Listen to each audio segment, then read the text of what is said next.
Don't you like MrBeast? No. Oh, Jack. Oh. And you think MrBeast ruined YouTube? Yes. Back in 2023, Jacksepticeye dropped a warning about MrBeast that sounded wild at the time. Almost nobody took it seriously because MrBeast looked untouchable online. But after all the recent drama, people started saying Jack saw it coming first. The whole thing kicked off during Tommy Innit's lie detector video in September 2023. Jack suddenly called out MrBeast, and the internet instantly went crazy. Even with 30 million subscribers, Jack still looked like the smaller creator going after YouTube's biggest giant, who already had over 200 million subs. Because it became more about views, money, and popularity than it did about having fun. You still think you had fun playing Squid Games? You think you had fun riding on yachts? If he going wells in Africa, if he had fun doing those videos, they'd be longer. We see the fun. Ooh.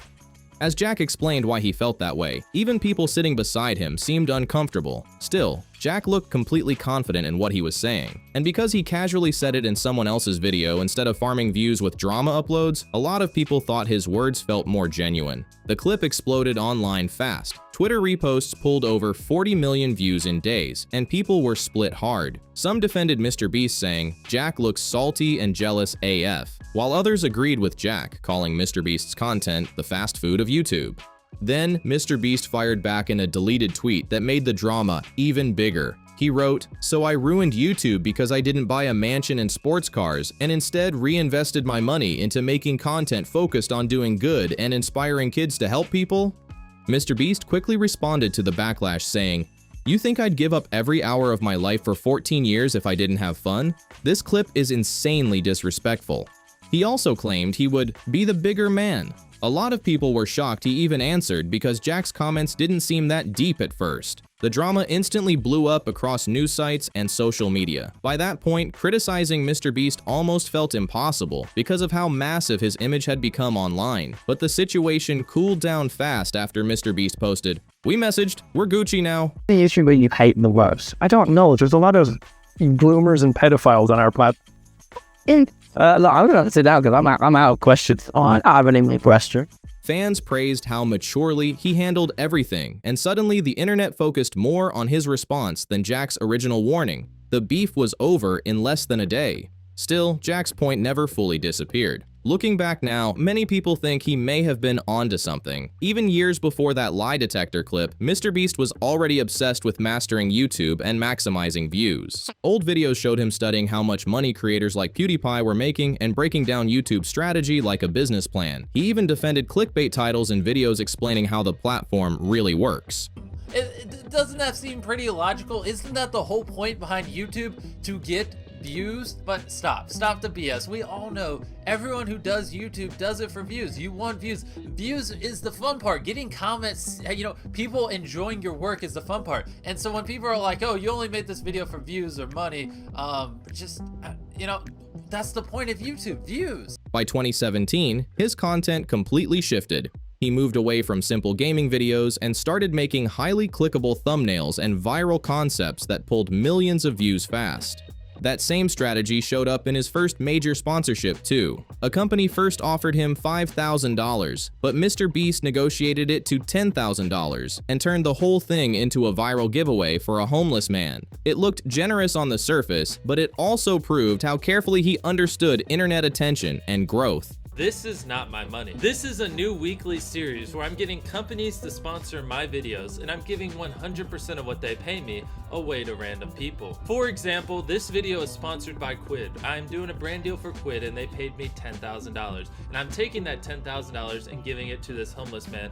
Back in 2017, MrBeast already understood how to turn big giveaways into even bigger profits. At the time, YouTube creators could make around $5 to $12 per 1,000 views. So when his viral homeless giveaway passed 11 million views, the video may have earned over $55,000 from ads alone after spending $10,000. The stunt helped both sides. MrBeast gained massive growth, while Quid got huge promotion. That's why people say his philanthropy was never just charity. It was also smart business built for virality. After that, he doubled down on the formula. Huge challenges, emotional giveaways, and massive production became the core of his content. His charity work created real impact too. Millions of meals donated, trees planted, wells built, and medical help funded. But at the same time, every big act also fueled more views, sponsors, and channel growth. The numbers behind it are wild. Team Trees raised over $24 million, and the launch video alone crossed 119 million views, likely generating huge ad revenue on top of boosting MrBeast's public image. Then came the $456,000 Squid Game recreation in 2021.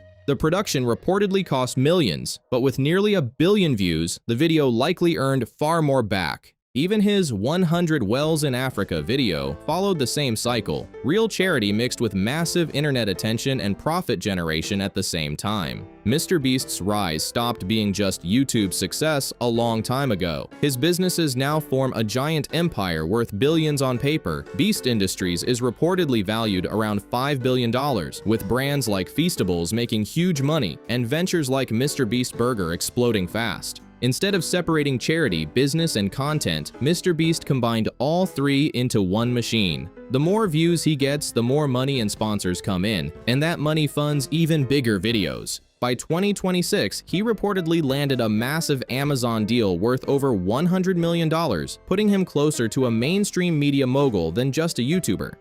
Do you pay yourself at all? A little bit, but I also, I have some assistants and things like that, so it's like, I try to just pay myself what I spend, personally a month, just to stay even. At this point, he's operating on the same level as major TV producers, but not everyone likes what that created online. Critics argued it's no longer charity the moment you show it off to the world. He made it a genre. That connects directly to Jacksepticeye's old point about YouTube becoming more focused on views and money than creativity or fun. After MrBeast's success, tons of creators copied the formula. Viral giveaways, $1 versus $1 million titles, loud thumbnails, fast edits. Suddenly the whole platform started looking the same. People even gave this trend a name: the beastification of YouTube, where everything became faster, louder, shorter, and more attention-hungry than ever before.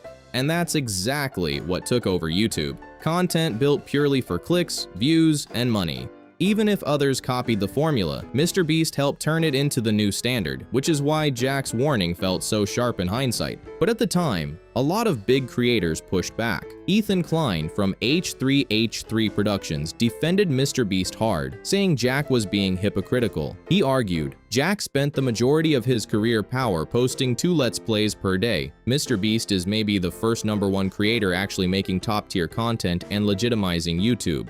XQC also sided with MrBeast, and Asmongold echoed the same idea, that chasing views isn't wrong at all. Overall, major creators mostly backed MrBeast, while Jack's support was mostly limited to comments like, "It's just his opinion, he's not forcing it on anyone."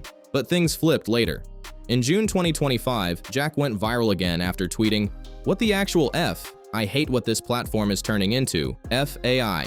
The trigger was MrBeast's company launching an AI thumbnail tool. The tool offered $80 to $250 monthly plans to generate viral-style thumbnails. The promo even used Jack's logo and other creators like MoistKR1Takal without permission, which made things explode online. For Jack, this wasn't just another issue. It felt like the same problem he warned about in 2023, just upgraded with AI replacing real creative work entirely. The irony hit harder because MrBeast had previously criticized copycat creators for mimicking his thumbnails. This time, Jack's post wasn't a clip. It was direct, and it blew up instantly with over 24 million views and a wave of backlash toward MrBeast. PointCrow jumped in saying, "Rules for thee but not for me," and that line lit the fuse. Other creators piled on fast, turning the AI thumbnail tool into a full controversy. The backlash got so intense that MrBeast pulled the tool just 5 days after launch. Then the situation flipped again. MrBeast deleted his promo tweet and responded to criticism, saying he appreciated feedback while defending the idea. "My goal is to level the playing field between people like me with 300 employees and new creators that can't afford a small army." He later posted a video praising thumbnail artists, trying to cool the situation and shift public opinion back. And just like in earlier drama, the narrative started bending back in his favor. But Jack's original point didn't really go away. People online argued MrBeast was always optimizing for profit and scale, even if it meant pushing tools that could replace human creativity. For thumbnail artists, it raised real concerns about pressure, pricing, and survival in the ecosystem. Even with that, big creators mostly stayed on MrBeast's side. Asmongold supported the AI direction, and XQC also defended it, arguing it's just evolution and competition. Still, critics say this ignores how the system itself was shaped by MrBeast's rise. The same high-click thumbnail culture everyone now has to compete in. Not everyone stayed silent though. Moist Tier 1 TKL finally spoke out and openly pushed back on the direction things were heading. With only a few creators speaking up, Jack's warning still didn't fully land at the time. But behind the scenes, more issues started surfacing that painted a much more complicated picture of MrBeast's empire.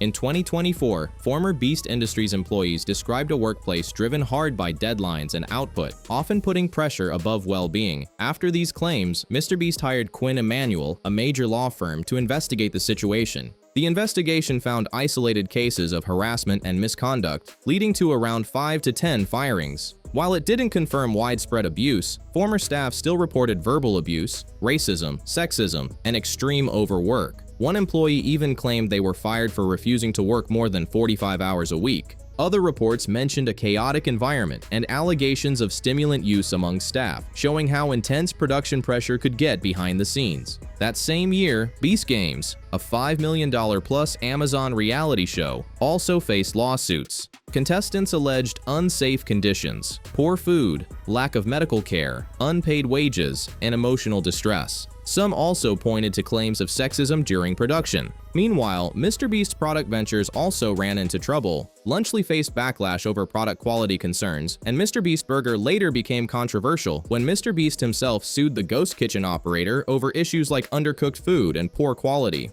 All of this adds up to a system built around massive viral output, where entertainment, business, and real human consequences start to overlap. Critics argue this reflects Jack's earlier point, that YouTube culture has shifted towards scale, money, and attention above everything else. And in early 2026, MrBeast was already making moves again to expand his empire even further beyond just content and products. Beast Industries then made another major move by acquiring Step, a fintech app aimed at teens and young adults. The platform lets users bank, save, build credit, invest, and even explore crypto, all in one place without traditional fees. Before the deal, Step had already grown to over 7 million users and raised nearly $500 million from big-name investors like Stephen Curry, Justin Timberlake, and Will Smith. MrBeast framed the purchase as personal, tweeting, "Nobody taught me about investing, building credit, or managing money when I was growing up." He said he wanted to give young people the financial education he never had. This marked Beast Industries' entry into fintech and another step away from relying only on YouTube income. But the move quickly sparked backlash, even drawing questions from US senators over his influence on a very young audience. Critics pointed out that with many viewers aged 13 to 17 and crypto involved, the risks for inexperienced users could be serious. Once again, it raised the same tension between MrBeast's philanthropy image and his aggressive expansion into high-stakes business. 3 years after Jack's lie detector warning, MrBeast has grown far beyond YouTube. He's reshaped the platform's style, built a massive business empire, and turned attention itself into a monetizable system. And while his impact is undeniable, it also highlights how tightly linked attention, money, and influence have become online. The more that system expands, the more it defines what succeeds on YouTube. And that's exactly why Jack's early warning keeps coming back into the conversation.